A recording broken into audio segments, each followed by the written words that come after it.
রাজধানীর সড়কে প্রকাশ্যেই চলছে ব্যাটারি চালিত অটোরিকশা। চালকদের দাবি পুলিশকে টাকা দিলেই অনুমতি মিলছে। অনেক জায়গায় বিদ্যুতের অবৈধ সংযোগ দিয়ে এসব রিকশায় দেওয়া হচ্ছে চার্জ।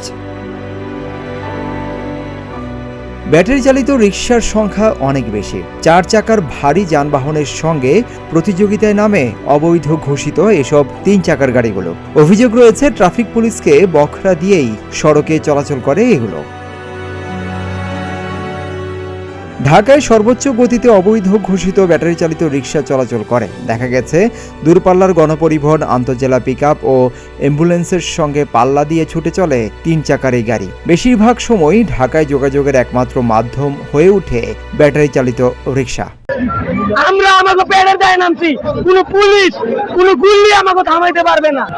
আমরা দিন না দিন খাই, আমাকে তো আর হাজার হাজার লাখ লাখ টাকা নেই। আমরা গরিব মানুষ, কই যাবো ভাই?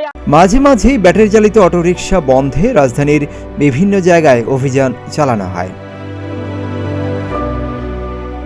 যদিও ব্যাটারি চালিত রিকশার কারণে হরহামেশাই ঘটছে দুর্ঘটনা।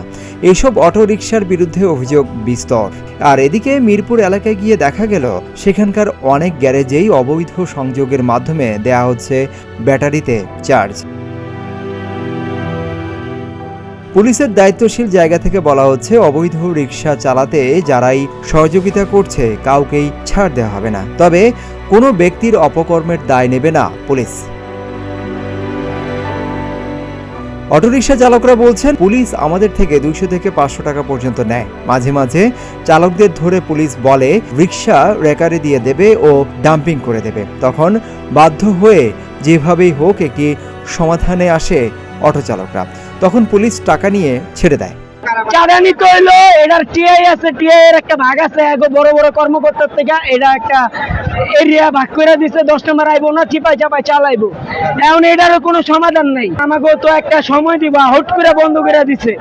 আমরা 1-1.5 লাখ টাকা অটো কিনছি, এটা যদি অবৈধ হয়তো শুরু থেকেই না করে দিত। এই বিষয়ে ঢাকা মেট্রোপলিটন পুলিশের অতিরিক্ত পুলিশ কমিশনার বলেন, আমরা সব সময় তাদেরকে নজরদারিতে রাখার চেষ্টা করি। যখন পুলিশের সামনে তারা পড়ে তখন তাদের প্রতিহত করা হয়।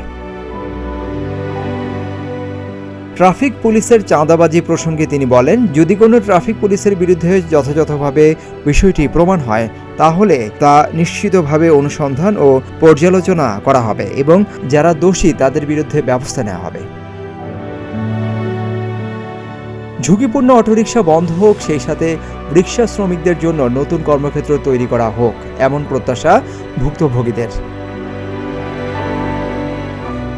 সিদ্দিকুর রহমান, রোমন, প্রতিদিনের বাংলাদেশ।